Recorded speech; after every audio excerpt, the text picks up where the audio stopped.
এই দিনটো মোৰ বাবে কিমান বিশেষ আছিলে এটা 1 মিনিটৰ ভিডিঅ'ত কৈ শেষ কৰিব নোৱাৰো।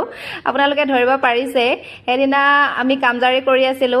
মই যেহেতু UBC ট্ৰেইনিং কৰি আছিলো 4 মাহ হৈছিলে আৰু সেই দিনটোতে মানে বিশেষ খবৰটো আহিলে, স্পেশাল খবৰটো আহিলে আৰু আমি কামজাৰি কৰি আছিলো। কামজাৰিৰ মাজতে আহিছো আৰু মই ভাবিছো ক'তনো পাছ কৰিম নকৰিমে চাগে।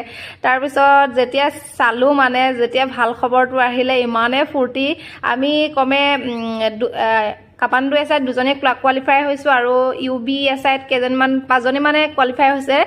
আমাৰ মানে ফূৰ্তি দেখিছেনে, লোকৰ সফলতাত যে বেলেগে এনেকে ফূৰ্তি কৰিব পাৰে, কিমান এটা মুকলি মনৰ আৰু ভাল মনৰ ছোৱালী হ'ব ভাবিব পাৰে, আপোনালোকে ধৰিব পাৰিছে।